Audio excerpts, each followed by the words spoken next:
اب میں یہ سوچتا ہوں کہ یہ کیا جبر ہے, یہ کیا ٹرینی ہے جس میں ایک ریسپیکٹڈ جنرل آفیسر کی وہ صورتحال ہو جائے کہ وہ اپنی نوکری کو بچانے کے لیے اس قسم کی شرمناک حرکتیں کرنے پہ مجبور ہو جائے جو آج جنرل شریف سے کروائی گئی. ذرا سوچیں اس کا جبر, اس کا اندازہ لگائیں. یعنی جب آپ کی کمزوری اس حد تک پہنچ جائے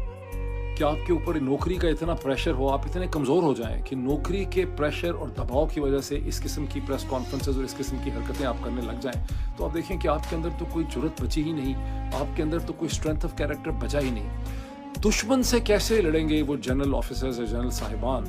جن کی تمام تر لڑائی گزشتہ 2 برس سے اپنے ہی ملک کے نہتے عوام, عورتوں, بچوں, نوجوانوں سے ہو رہی ہے جن کے ہاتھ میں کوئی ہتھیار نہیں. جب دوسرے دشمن سے واسطہ پڑے گا جس کے پاس آپ سے بہتر ہتھیار بھی ہیں,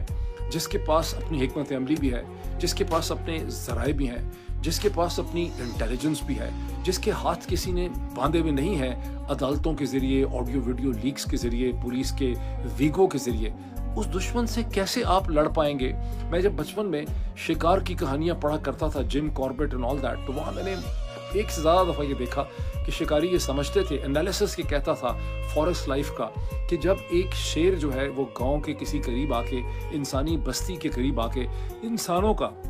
نہتے انسانوں کا شکار کرنا شروع کر دیتا ہے, تو اس کے اندر سے وہ انسٹنکٹ اور وہ فائٹ ختم ہو جاتی ہے جو کسی اور شیر سے, کسی اور ٹائیگر سے, کسی اور ریچھ بھالو سے لڑنے کے لیے اس کو چاہیے ہوتی ہے. اس کے اندر سے وہ کیپیسٹی ختم ہو جاتی ہے, اس کے اندر سے وہ حس ختم ہو جاتی ہے. اور میں خوف زدہ ہوں کہ جو حال کر دیا گیا ہے ان جنرل آفیسرز کا, جو ان کو ڈرا دیا گیا ہے, جہاں ان سے ان کے ایتھکس اور کیریکٹر چھین لیے گئے ہیں. وہ آفیسر جو اسپائر کرتے تھے to be an officer and a gentleman, that he is a straight soldier, he is no nonsense, he is a soldier, he is not a politician. وہ کوئی پولیٹیشین نہیں ہے, وہ آفیسر ہے. آج ان افسروں کا کیا حشر کر دیا گیا ہے, خدا کی پناہ ہے.